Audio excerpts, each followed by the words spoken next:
শিক্ষার্থীদের মুক্তি ও দ্রুত সব ক্যাম্পাস খুলে দিতে হবে শিক্ষক সমাবেশে ভক্তরা। 8 দিনে 2 ব্যাংক থেকে 13 কোটি টাকা তোলেন বেনজির। পররাষ্ট্রনীতি আমাকে যেন শেখাতে না আসে বললেন মমতা বন্দ্যোপাধ্যায়। সর্বশেষ আরও জানিয়ে দিচ্ছি, রাজধানী সহ সারা দেশে আবারও বিজিবি টহল জোরদার করা হয়েছে। এতক্ষণ শুনছিলেন সংবাদ শিরোনাম, এবার বিস্তারিত। তার আগে বন্ধুরা, আপনারা কে কোন জেলা থেকে দেখছেন অবশ্যই কমেন্ট করে জানাবেন এবং দেশি বিদেশি নিত্য নতুন সংবাদ পেতে অবশ্যই আমাদের চ্যানেলটি সাবস্ক্রাইব করবেন। ধন্যবাদ। এখন থাকছে বিস্তারিত। সারা দেশে শিক্ষার্থীদের উপর হামলা মামলা ও নির্বিচারের গণগ্রেপ্তারের প্রতিবাদে সমাবেশ করেছেন নিপীড়ন বিরোধী শিক্ষক সমাজ।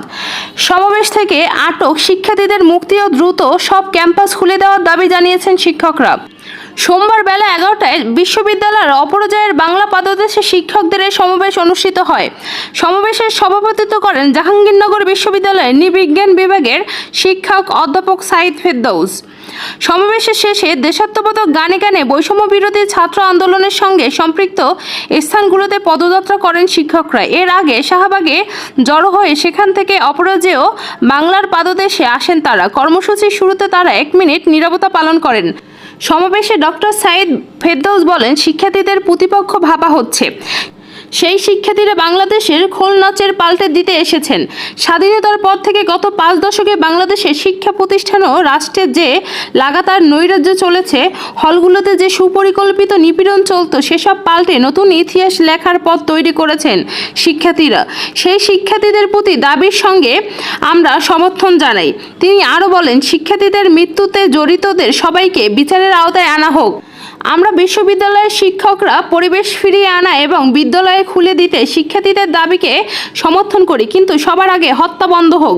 সমাবেশে বাংলাদেশের প্রকৌশলী বিশ্ববিদ্যালয়ের তড়িৎ ও ইলেকট্রনিক কৌশল বিভাগের অধ্যাপক ও বাংলা প্রকৌশলী বিশ্ববিদ্যালয় শিক্ষক সমিতির সাবেক সভাপতি অধ্যাপক আব্দুল হাসিব চৌধুরী বলেন, 69 সালে অধ্যাপক শামসুজ্জোহা ছাত্রদের রক্ষা করতে গিয়ে শহীদ হয়েছিলেন। আমরা এখানে যারা জামায়াত হয়েছি, আমরা শহীদ শামসুজ্জোহার উত্তরসূরি। আমাদের যে সন্তানরা, যে ছাত্ররা অধিকারের জন্য বৈষম্য বিরুদ্ধে দাঁড়িয়েছে, লড়াই করেছে, তারাই হচ্ছে মুক্তিযোদ্ধাদের উত্তরসূরি। এই লড়াইয়ের ফলাফল কি হবে সেটা ইতিহাসই আমাদের নির্দেশ করছে, আর আমাদের করণীয় কি সেটা ইতিহাস আমাদের উপর চাপিয়ে দিচ্ছে। জগন্নাথ বিশ্ববিদ্যালয়ের ইংরেজি বিভাগের সহযোগী অধ্যাপক নাসির উদ্দিন আহমেদ বলেন, ছাত্রদের উপর হামলা মামলা বন্ধ করতে হবে, বিশ্ববিদ্যালয়গুলো খুলে দিতে হবে, শিক্ষার্থীদের পড়ালেখা ফিরিয়ে আনতে হবে। সমাবেশে আরও বক্তব্য রাখেন ঢাকা বিশ্ববিদ্যালয়ের অর্থনীতি বিভাগের অধ্যাপক ডক্টর রুশদ ফরিদি। দুর্নীতির অভিযোগ ওঠার পর দেশ ত্যাগের আগে 2 ব্যাংক থেকে প্রায় 13 কোটি টাকা তুলেছেন পুলিশ সাবেক মহাপরিদর্শক বেনজির আহমেদ। রাষ্ট্রীয় মালিকানাধীন 2টি ব্যাংক থেকে এ টাকা উত্তোলন করা হয়। বেনজির আহমেদের বিরুদ্ধে সন্দেহজনক লেনদেনের প্রমাণ পেয়ে এ বিষয়ে হাইকোর্ট জমা দেওয়া দুর্নীতি দমন কমিশনারের প্রতিবেদনে তথ্য উঠে এসেছে। সোমবার 28 জুলাই বিচারপতি মোহাম্মদ নজরুল ইসলাম তালুকদার ও বিচারপতি কাজী ইবাদত হোসেন হাইকোর্টের বেঞ্চে দুদকের অগ্রগতির প্রতিবেদনটি দাখিল করার কথা রয়েছে। এর আগে গণমাধ্যমে বেনজিরের দুর্নীতি ও সম্পদের পাহাড় নিয়ে প্রতিবেদনের পর নড়ে চড়ে বসেছে দুদক। ঢাকা, গোপালগঞ্জ, মাদারীপুর, বান্দরবান ও গাজীপুরের নামে বেনামে বিভিন্ন সম্পদের তথ্য পায় সংস্থাটি। এরপর থেকে ধারণা করা হয় বিপুল অর্থ সম্পদ বিদেশে পাচার করেছেন বেনজির। দুদক জানিয়েছে, অগ্রগতির প্রতিবেদনে তারই তথ্য মিলছে। অগ্রগতি প্রতিবেদন অনুযায়ী সাবেক আইজিপি বেনজির ও তার পরিবারের সদস্যদের নামে থাকা 116টি ব্যাংক হিসেবে কোটি কোটি টাকা লেনদেনের তথ্য পাওয়া গেছে, যার মধ্যে অনেক অস্বাভাবিক লেনদেনের তথ্য পাওয়া গেছে। আর এই 116টি ব্যাংক হিসাবগুলোর মধ্যে সঞ্চয়ী, চলিত, স্থায়ী আমানত ছাড়াও বৈদেশিক মুদ্রার হিসাব রয়েছে। দুদকের অনুসন্ধানে দেখা যায়, 8 দিনে 2টি ব্যাংকের চলিত হিসাব থেকে 12 কোটি 73 লাখ টাকা উত্তোলন করেছেন বেনজির ও তার পরিবারের সদস্যরা। এর মধ্যে একটি প্রাইভেট ব্যাংকের শাখা থাকা চলিত হিসাব পর্যালোচনা করে দেখা যায়, বেনজির ও তার পরিবারের সদস্য এই 3টি হিসাব থেকে 23 থেকে 29 এপ্রিলের সময়ে 6 কোটি 52,78,968 টাকা উত্তোলন করেছেন। এই 3 হিসাবের মধ্যে একটি বেনজিরের নিজের নামে এবং বাকি 2টি তার স্ত্রী ও বড় মেয়ের নামে খোলা।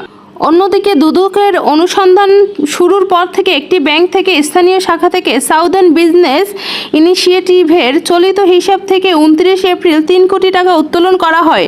পরদিন 30 এপ্রিল আরও 3 কোটি 7 লক্ষ টাকা উত্তোলন করা হয়। এছাড়া বেনজিরের মালিকানাধীন সাভানা ফার্ম প্রোডাক্টসের চলিত হিসাব থেকে 30 এপ্রিল 14 লাখ টাকা তোলা হয়। বাংলাদেশের সাম্প্রতিক পরিস্থিতি নিয়ে মন্তব্য করে ভারতের কেন্দ্রীয় সরকারের কড়া সমালোচনার মুখে পড়েছিলেন পশ্চিমবঙ্গের মুখ্যমন্ত্রী মমতা বন্দ্যোপাধ্যায়। শুক্রবার তিনি কেন্দ্রীয় সরকারকে পাল্টা আক্রমণ করেছেন। মমতা বলেন, তাকে যেন কেউ পররাষ্ট্রনীতি শিখাতে না আসে, তিনি অনেকের চেয়ে ভালো জানেন। বাংলাদেশের সহিংসতার জেরে কেউ পশ্চিমবঙ্গের দরজায় এলে তিনি ফিরিয়ে দেবেন না, এমন মন্তব্যের জেরে ভারতের কেন্দ্রীয় সরকার তাকে কঠোর ভাষায় সতর্ক করেন। গতকাল শনিবার নয়াদিল্লিতে নীতি আয়োগের বৈঠক অনুষ্ঠিত হয়। এই উপলক্ষে শুক্রবার কলকাতা থেকে দিল্লিতে রওনা হন মমতা। বিকেলের দিকে পৌঁছান দিল্লির বঙ্গভবনে। সেখানে দলীয় সংসদ সদস্যদের নিয়ে বৈঠকের পর সাংবাদিকদের মুখোমুখি হন তিনি।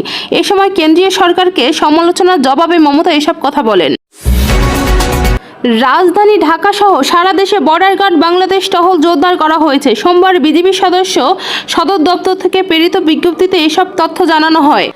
বিজিবির সদর দপ্তরের জনসংযোগ কর্মকর্তা মোহাম্মদ শরীফুল ইসলাম জানান, বর্তমানে কোনো প্রকার বিশৃঙ্খলা পরিস্থিতি যাতে সৃষ্টি না হয় সেজন্য রাজধানীর গুরুত্বপূর্ণ স্থানসহ সারা দেশে বর্ডার গার্ড বাংলাদেশ টহল জোরদার করা হয়েছে। জানা গেছে, সরকারি চাকরিতে কোঠা সংস্কার আন্দোলনকে ঘিরে রাজধানীসহ সারা দেশে সরকারি স্থাপনায় ভাঙচুর, সহিংসতা ও নাশকতার ঘটনা ঘটে। আর যাতে কোনো ধরনের বিশৃঙ্খলা পরিস্থিতির সৃষ্টি না হতে পারে সেজন্য আজ সোমবার 29 জুলাই রাজধানীর গুরুত্বপূর্ণ স্থানসহ সারা দেশে বিজিবির টহল জোরদার করা হয়েছে।